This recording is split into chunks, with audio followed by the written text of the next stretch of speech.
People remember how you made them feel in that moment at that time. You never know what somebody's going through or what people walk through every day, how walking in their shoes is for a day. Small kindness changes people's lives, changes that moment, changes their perspective of their day.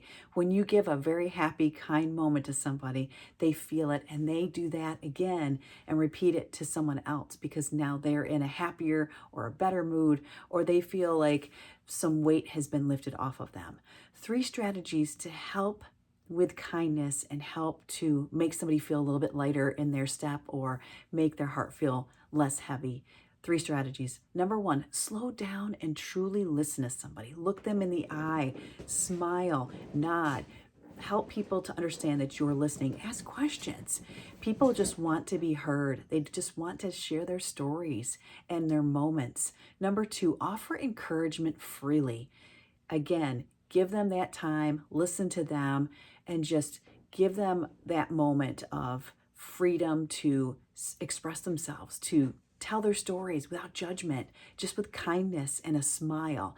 Number three, look for those small ways to help others every day. I want to share a little quick story with you.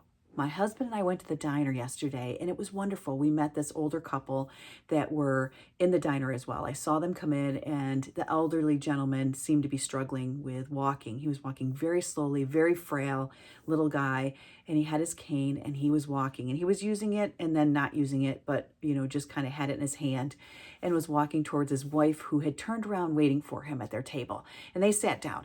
And after my husband and I were done eating, we went over and talked to this couple and just said hello because they looked familiar. And I didn't know if we'd seen them there before, but we went over and just said hello to them and talked to them. And their stories were so amazing, so beautiful. You cannot understand or know these things until you talk to people face to face.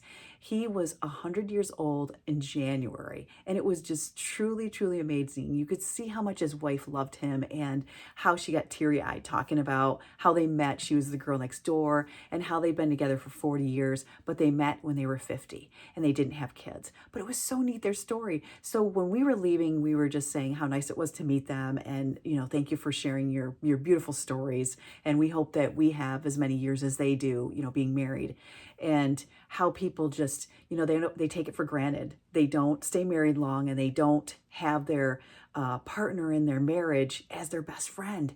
Some people just never know that love. Anyways, it was just such a beautiful story. And we were leaving and we were saying, hopefully someday we'll see them again and maybe we could sit with them and just kind of, talk and share the time again with them. But it's giving those little tiny moments, giving that kindness, that little kindness, how it can impact people every single day when you meet them in the smallest way, how you can change their lives. It's so important to understand that, just give those small kindnesses because you don't realize how much you give your gift of kindness.